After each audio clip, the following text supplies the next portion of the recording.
Okay guys, तो आज की इस वीडियो में हम लोग कवर करने वाले हैं मैथ क्लास 9 चैप्टर नंबर 3 जिसका नाम है कोऑर्डिनेट ज्योमेट्री। और ये जो चैप्टर हम लोग कवर कर रहे हैं वो हमारा इंट्रोडक्शन से लेकर जितना भी पॉइंट हमारा एनसीईआरटी में है उन सारे कोई को कवर करते हुए चलेंगे, ठीक है। और जो पॉइंट हमें एनसीईआरटी में भी नहीं दिया हुआ है वो भी हम लोग कवर करेंगे, ठीक है।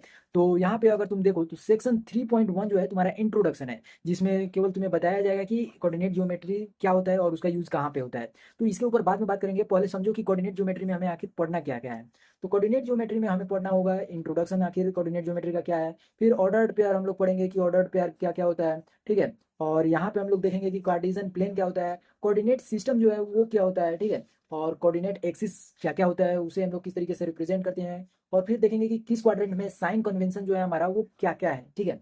और यही नहीं, अगर हम लोग बात करें कि पॉइंट और कोऑर्डिनेट एक्सिस जो है वो हम लोग किस तरीके से रिप्रेजेंट करते हैं, तो उस सारे पॉइंट को हम लोग एक जो 1 बाई 1 होता है उस तरीके से हम लोग बात करेंगे। तो सबसे पहले हम लोगों ने बुक से 3.1 सेक्शन को उठा लिया जो कि है हमारा इंट्रोडक्शन। देखो यहाँ पे क्या लिखा हुआ है, you have already studied how to locate a point on number line. Number line के पीछे के बीच में अगर तुम्हें बोला जाए कि 3 को रिप्रेजेंट करना है तो तुम यहाँ पे आसानी से रिप्रेजेंट कर पाओगे कि ये वैल्यू हम लोगों ने नंबर लाइन पे रिप्रेजेंट कर दिया है, क्योंकि हम लोगों ने पिछली क्लासेस में पढ़ रखा है। सेम वही बात बोल रहा है कि पिछली क्लासेस में हम लोगों ने पढ़ रखा है कि लोकेट किस तरीके से पॉइंट को नंबर लाइन पर किया जाता है।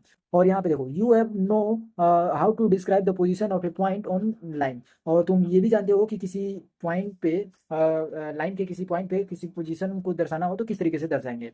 इस तरीके के बहुत सारे सिचुएशन तुमने देख रखा है, और इस केस में भी कुछ वैसा ही होने वाला है, ठीक है।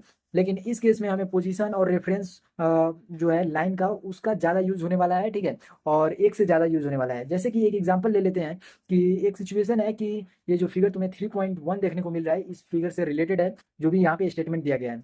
कह रहा है कि एक मेन रोड है जो ईस्ट और वेस्ट डायरेक्शन में जो स्ट्रीट जा रहे हैं उसको हमें कनेक्ट कर रहा है, और वेस्ट टू ईस्ट जो आ रहा है उसे कनेक्ट कर रहा है, ठीक है। तो ये हमारा ईस्ट डायरेक्शन, ये हमारा वेस्ट डायरेक्शन, दोनों तरफ से अगर आदमी आना जाना चाहे तो आसानी से इस रोड से जा सकता है। और इस रोड के जो है दोनों साइड बहुत सारी गलियां हैं। इसमें बोला गया है कि जो हम लोग स्ट्रीट देख रहे हैं उसमें अगर हम लोग किसी व्यक्ति के घर को मार्क करना हो कि इस व्यक्ति का घर यहाँ पे है तो उसे हम लोग किस तरीके से दर्शाते हैं।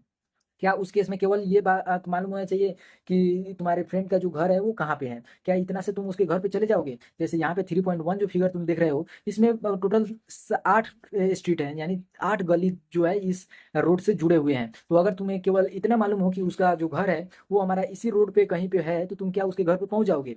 नहीं, ये बिल्कुल भी जो रिक्वायर्ड है हमारा ऑप्शन, जितना चाहिए कि उसके घर पे पहुंचने के लिए इतना बात को मालूम होना चाहिए वो हमें नहीं मालूम है। हमें क्या क्या मालूम होना चाहिए ताकि हम लोग उसके घर पे पहुंच सके।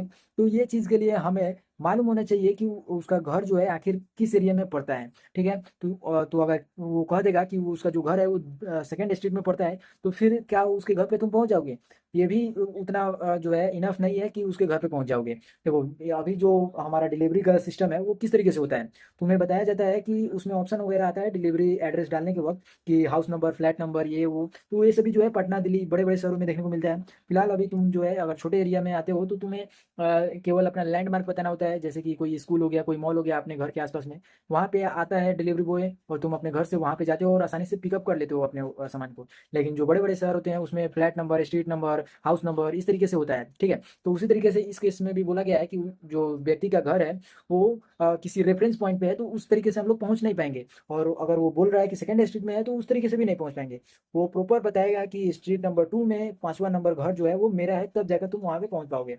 जैसे यहाँ पे देखो तो स्ट्रीट 2 है, यहाँ पे जो घर है उसका हाउस वो हम लोगों ने 5 नंबर हाउस को दर्शा दिया है।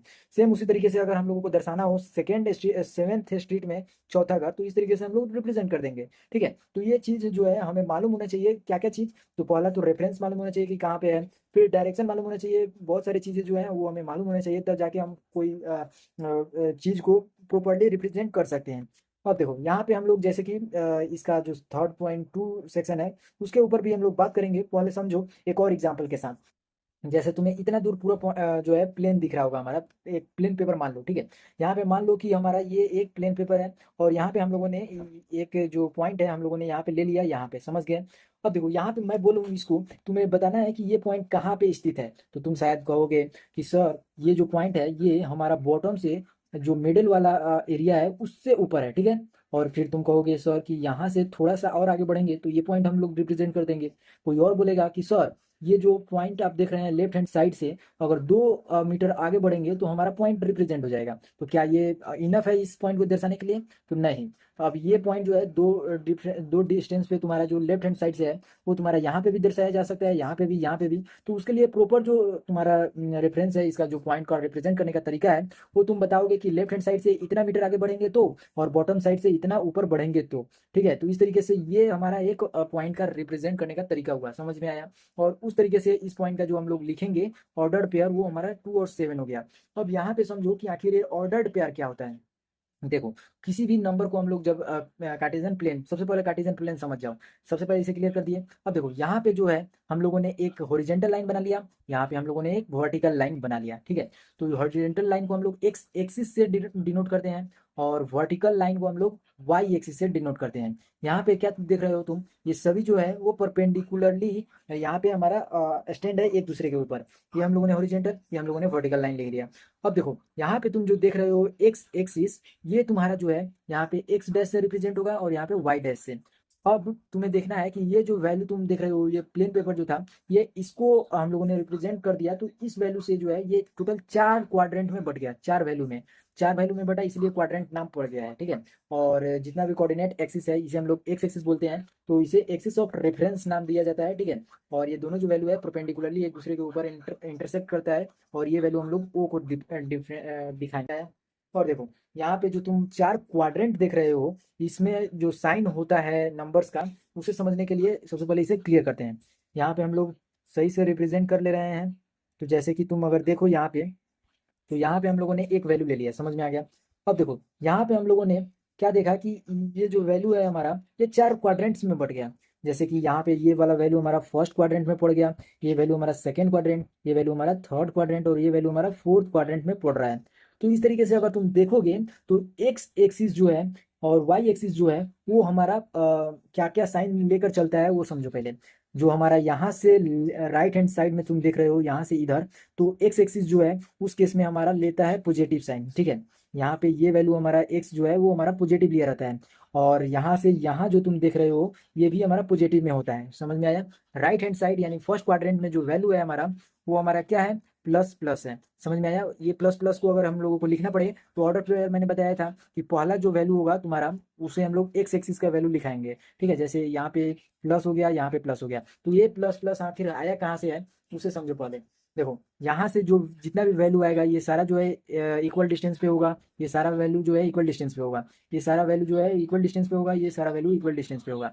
तो एक्स जो है वो पॉजिटिव को दिखाएगा, और वाई जो है पॉजिटिव को दिखाएगा। वहीं पे जब इसका अपोजिट डायरेक्शन हो जाता है, यानी जो तुम नंबर लाइन पहले देख रहे थे, तो यहाँ जो ओरिजिन होता था, वहां से राइट साइड में हमारा पॉजिटिव वैल्यू दिखाते थे, और लेफ्ट साइड में निगेटिव वैल्यू। सेम वैसे ही एक्स एक्सिस में इधर जितना भी वैल्यू होगा वो पॉजिटिव होगा, इधर जितना भी वैल्यू होगा वो निगेटिव। और यहाँ जो ओ है वो हमारा ओरिजिन को दिखाएगा, यानी यहाँ से शुरुआत हुआ है ये चीज को बताएगा वो।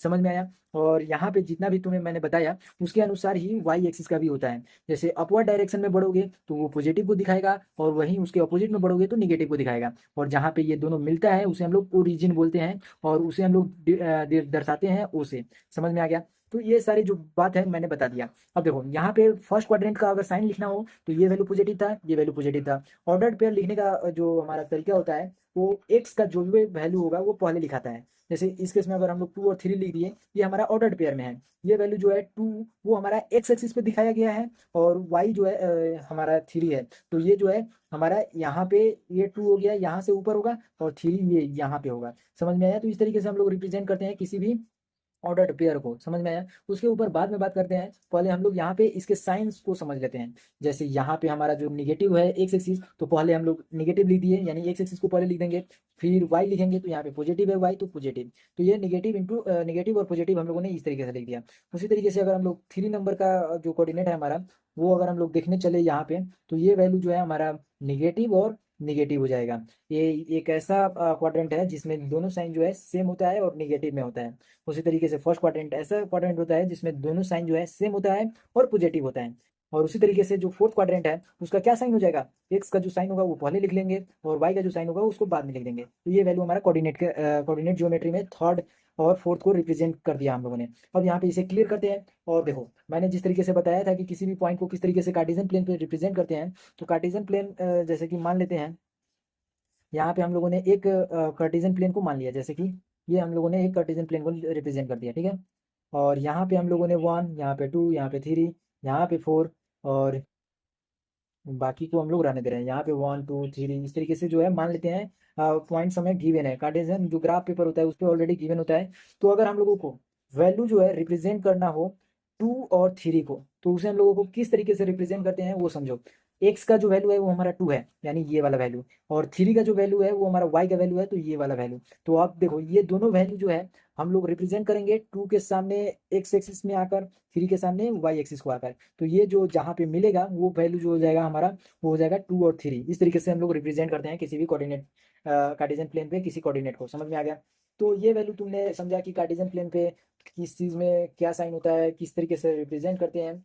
यही जो टॉपिक था तुम्हें मेन इसमें समझना था। अब देखो कोऑर्डिनेट ज्योमेट्री में जो तुम पढ़ते हो उसमें जो अगला पॉइंट है हमारा, वो है कि पॉइंट कोऑर्डिनेट एक्सिस पे। जैसे कि यहाँ पे हम लोग कोई कोऑर्डिनेट ले लेते हैं जो कि हमारा एक्स एक्सिस और वाई एक्सिस पे पड़ रहा है। तो पहले केस में हम लोग एक्स एक्सिस पे पड़ने वाला कोऑर्डिनेट ले लेते हैं, जैसे यहाँ पे 2 हो गया, ठीक है। तो यही वैल्यू हम लोगों को मान लो कि रिप्रेजेंट कर दिया गया है।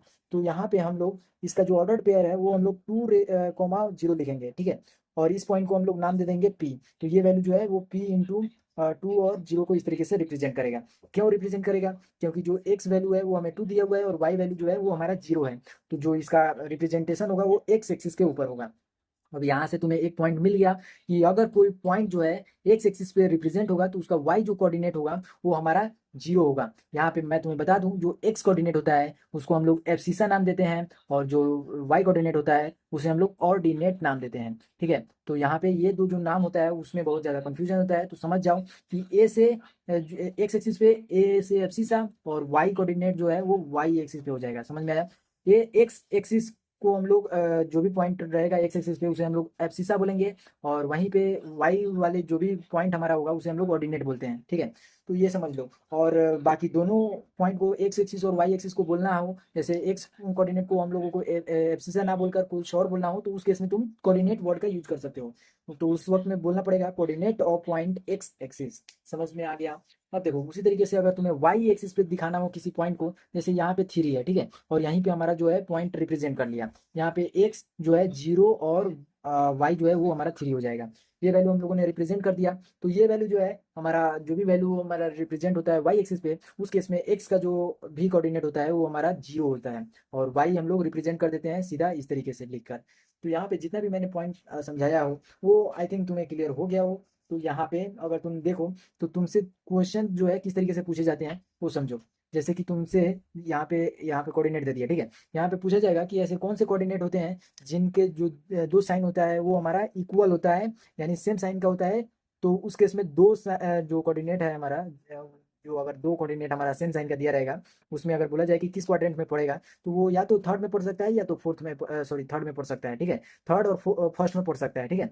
और उस केस में अगर पॉजिटिव बोला जाए कि दोनों साइन पॉजिटिव है तो फर्स्ट क्वाड्रेंट में पड़ेगा, दोनों साइन निगेटिव है तो वो हमारा थर्ड में पड़ेगा। अब देखो इसको किस तरीके से याद रखा जाता है, तो इस तरीके से क्रॉस बना लेना। अगर क्रॉस में तुम्हें सेम साइन बोला जाए तो ये और ये वैल्यू हो जाएगा, यानी फर्स्ट और थर्ड। अगर डिफरेंस पॉइंट बोला जाए तो सेकेंड और फोर्थ तुम्हारा हो जाएगा। समझ में आ गया? इस केस में तुम्हारा माइनस प्लस होगा और इस केस में प्लस माइनस होगा। फर्स्ट में तुम्हारा प्लस प्लस होगा और थर्ड में तुम्हारा निगेटिव निगेटिव हो जाएगा, ठीक है। तो इस तरीके से हम लोग जो है रिप्रेजेंट करते हैं। बस यही जो तुम्हारा पॉइंट था, जितना भी कॉन्सेप्ट था कोऑर्डिनेट ज्योमेट्री से रिलेटेड, वो सारे कोऑर्डिनेट ज्योमेट्री के टर्म यहाँ पे क्लियर करा दिया है, और सारे बातों को हम लोग यहाँ पे समझ लिए हैं, ठीक है। इस तरीके से वीडियो जो है यहाँ पे खत्म होती है। वीडियो को लाइक करो, चैनल पे नए हो तो सब्सक्राइब करो। ऐसी और भी वीडियो जो है तुम्हें चैनल पे देखने को मिल जाएंगी, या फिर तुम प्लेलिस्ट के थ्रू भी जाकर देख सकते हो। डिस्क्रिप्शन में खैर मैं लिंक दे दूंगा। तब तक जुड़े रहो।